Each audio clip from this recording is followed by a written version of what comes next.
Welcome to everyone. आज हम बात करेंगे बीएससी सेकेंड ईयर के प्रैक्टिकल के बारे में। बीएससी सेकेंड ईयर के प्रैक्टिकल में डिस्ट्रीब्यूशन लॉ की हम बात करेंगे और उससे रिलेटेड एक प्रैक्टिकल की हम यहाँ पर बात करेंगे। ठीक है, तो देखो डिस्ट्रीब्यूशन लॉ क्या होता है।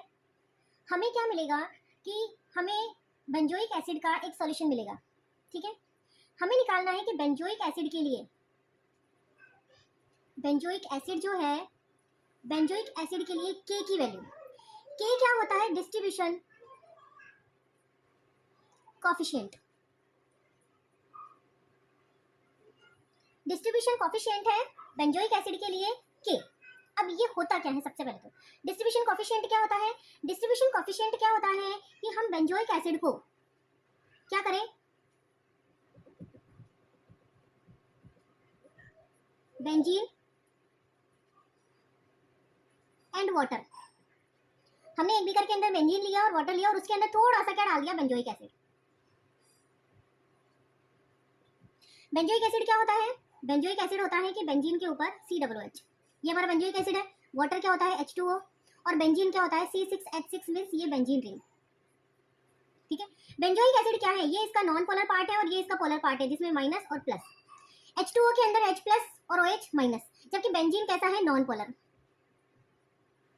ठीक है, ये हमारा पोलर भी होता है और नॉन पोलर भी होता है, दोनों ही पार्ट होते हैं इसके अंदर, और इसके अंदर क्या होता है, पोलर पार्ट प्लस माइनस। ठीक है, तो अब जब बेंजोइक एसिड को हम इन दोनों लेयर के अंदर डिसॉल्व करेंगे तो सबसे पहले हमने इसमें क्या लिया हुआ है, बेंजीन लिया हुआ है और वाटर लिया हुआ है। ये दोनों सॉल्यूशन हमने इसके अंदर लिए हुए हैं। बेंजीन चूंकि नॉन पोलर है और ये कैसा है, पोलर है।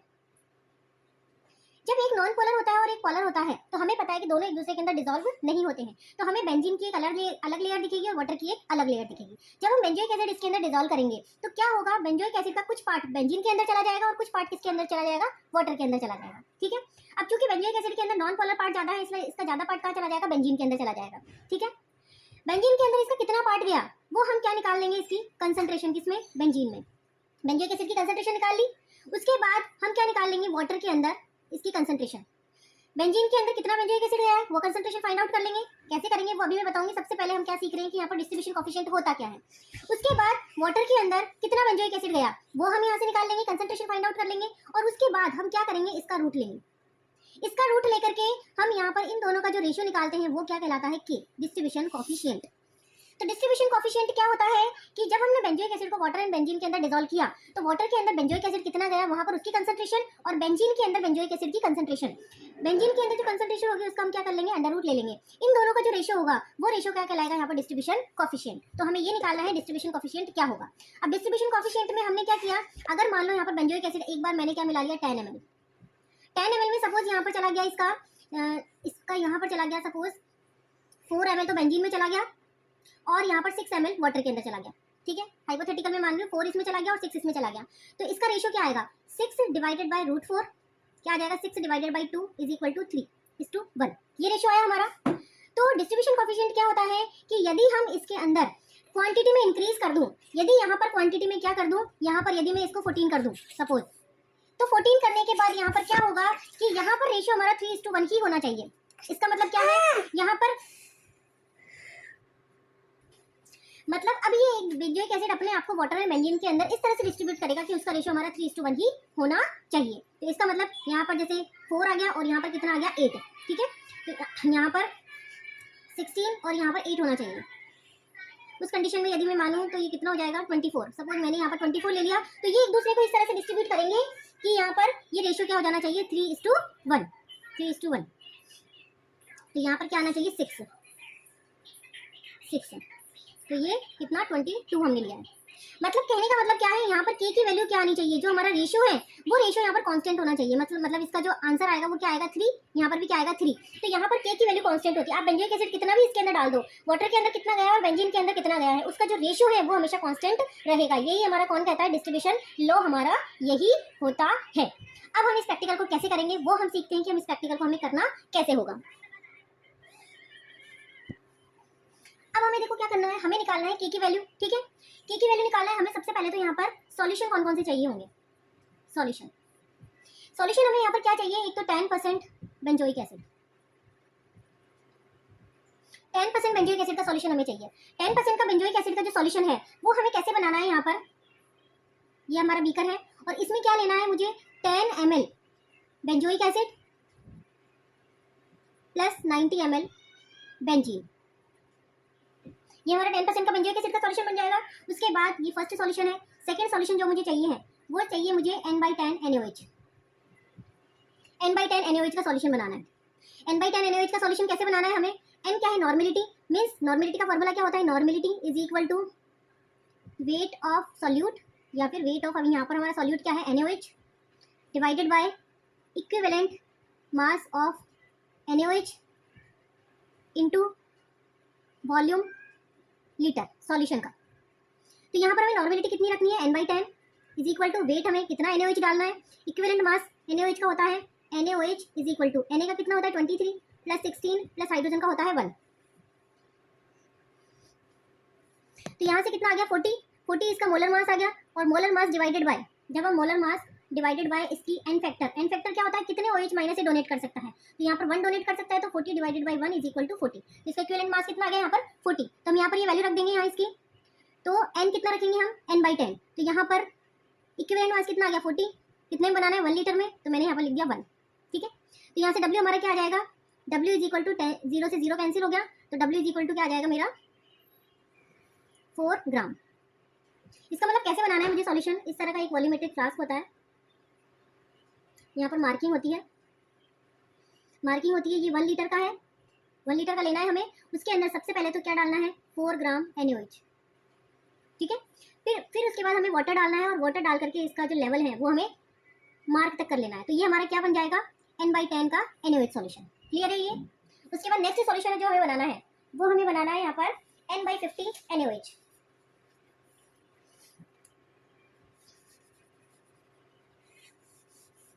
थर्ड सॉल्यूशन हमें यहाँ पर बनाना है n/50 NaOH।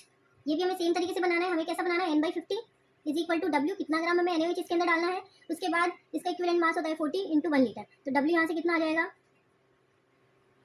4/5 0.8 ग्राम। इसका मतलब वही हमें ये वॉल्यूमेट्रिक फ्लास्क लेना है 1 लीटर, और उसके बाद इसके अंदर कितना डालना है? 0.8 ग्राम NaOH प्लस बाकी हमें वाटर डाल करके इसका लेवल इतना कर लेना है। ठीक है, तो ये हमारा क्या बन जाएगा? n/50 का NaOH का सॉल्यूशन। उसके बाद जो सॉल्यूशन हमें चाहिए होगा वो चाहिए होगा फिनोफ्थेलीन सॉल्यूशन। इंडिकेटर, ये हम इंडिकेटर की तरह यूज करते हैं।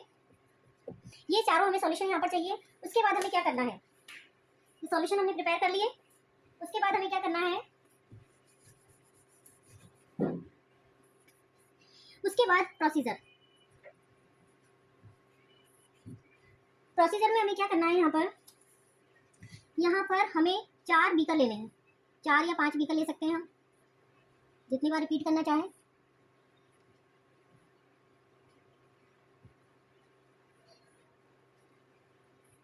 ये हमने 5 बीकर बना लिए। ठीक है, अब इसके अंदर हमें क्या करना है? एक तो हमें लेना है यहाँ पर बेंजोइक एसिड। फर्स्ट सॉल्यूशन तो इसमें डालना है हमें बेंजोइक एसिड, जो हमने 10% का बनाया है। सेकेंड सॉल्यूशन मुझे इनमें क्या डालना है? बेंजीन। और थर्ड सॉल्यूशन मुझे इसमें क्या डालना है? तीसरा हमें वाटर इसके अंदर ऐड करना है। ठीक है, तो बेंजोइक एसिड का मैंने सबसे पहले इसके अंदर first solution 10 ml plus benzene मैंने इसके अंदर ले लिया 40 प्लस वाटर ले लिया 50, टोटल कितना हो गया? 100। ठीक है, इसी तरह से अब मैं इसमें क्या करूँगी? इसमें मैं 20 प्लस 30 प्लस 50, इसी तरह से थर्ड में क्या करूँगी? 30 प्लस 20 प्लस 50, फिर क्या करूँगी? 40 प्लस 10 प्लस 50, फिर क्या करूँगी? 50 प्लस 0 प्लस 50। ये मुझे पांच सॉल्यूशन प्रिपेयर करने हैं। ये 5 सॉल्यूशन प्रिपेयर करने के बाद हमें क्या करना है? सेपरेटिंग फनल लेनी है। देखो सेपरेटिंग फनल क्या होती है?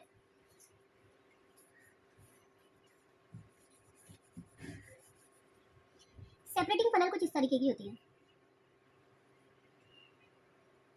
यहाँ कॉर्क लगा हुआ होता है,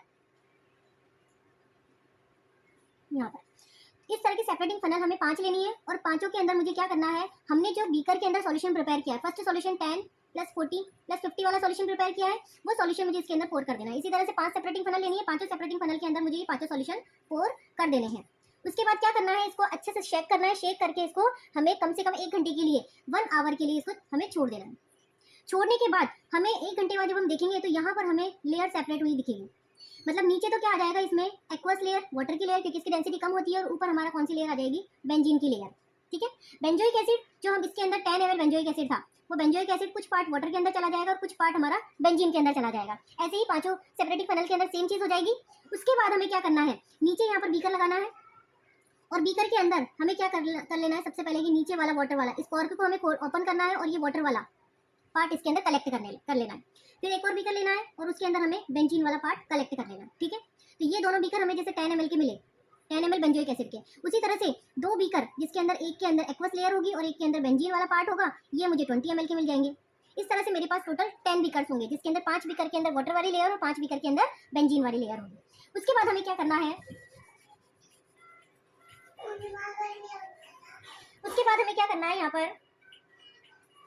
यहाँ पर जो वाटर वाले बीकर है,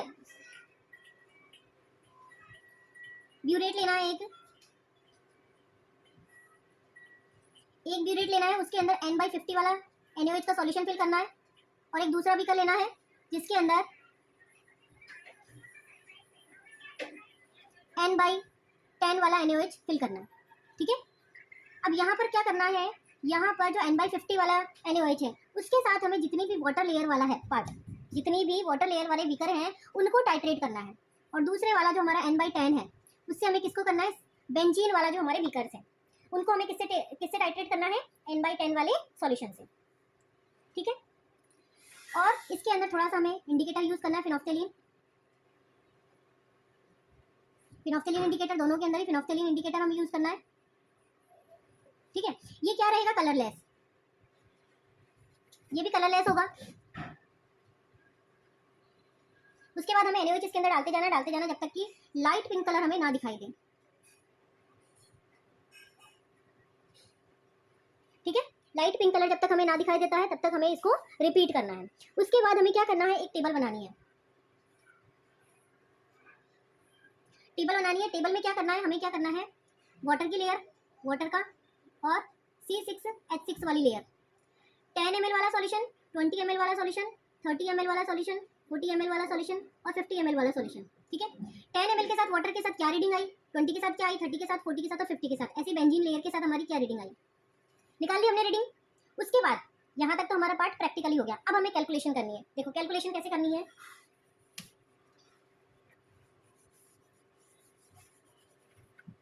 अब हमें क्या है, के फाइंड आउट करना है। के लिए हमें क्या चाहिए, कंसंट्रेशन इन H2O और कंसंट्रेशन इन C6H6, यही हमें चाहिए।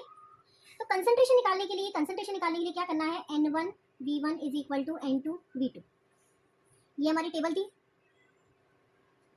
H2O के साथ C6H6 के साथ 10 ml की कुछ रीडिंग आएगी, 20 ml की कुछ रीडिंग आएगी, 30 ml की कुछ रीडिंग आएगी, 40 ml की कुछ रीडिंग आएगी, और 50 ml की कुछ रीडिंग आएगी। ठीक है, अब N1V1 is equal to N2V2, तो यहाँ पर क्या है, इसको मैंने क्या मान लिया, NaOH है, और इसको मैंने क्या मान लिया, हमारा बेंजोइक एसिड है।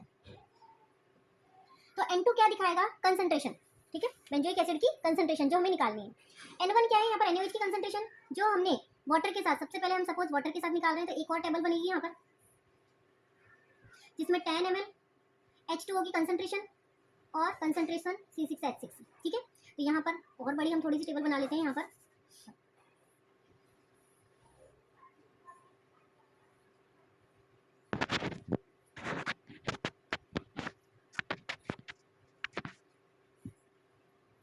तो यहाँ पर मैंने क्या लिख दिया, 10 ml, 20 ml, 30 ml, 40 ml और 50 ml।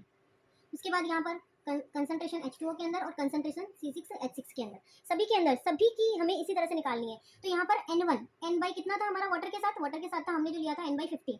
उसके बाद इसका वॉल्यूम कितना काम आया, तो ये वाली रीडिंग, यहाँ पर ये वॉल्यूम, ये हमारा V1 हो जाएगा 10 ml के साथ। तो ये V1, यहाँ पर ये V1 हमें पता है, ये हमने रख दिया। N2 हमें निकालना है, इनटू यहाँ पर नीचे जो हमारा बीकर आया था ना, जो हमने एक्वस लेयर ली थी, वाटर वाली लेयर जो सेपरेटिंग फनल से ली थी, इसका हम कितना पार्ट ले लें, जितना भी ले रहे हो 5 ml ले सकते हो आप, इसमें से 10 ml ले सकते हो, जितनी क्वांटिटी आपके पास अवेलेबल है।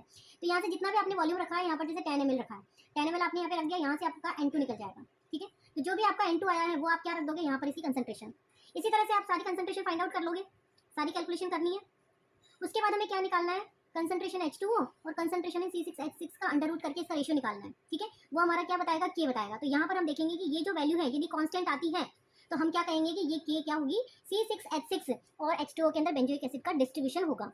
ठीक है, तो ये हमारा प्रैक्टिकल है। इस तरह से हम डिस्ट्रीब्यूशन लॉ का प्रैक्टिकल करते हैं, डिस्ट्रीब्यूशन कोफिशिएंट निकालते हैं। इसी तरह से हम आयोडीन का डिस्ट्रीब्यूशन भी देख सकते हैं CCl4 सॉल्यूशन के अंदर और वाटर के सॉल्यूशन के अंदर। ठीक है, तो ये हमारा प्रैक्टिकल था, यहाँ हमें K निकालना था। और यदि हम N की वैल्यू, तो हमारा चूंकि ये कांस्टेंट आया है, इसीलिए हम क्या कहेंगे कि C6H6 बेंजीन के अंदर बेंजोइक एसिड क्या होता है, डाइमर की फॉर्म में रहता है।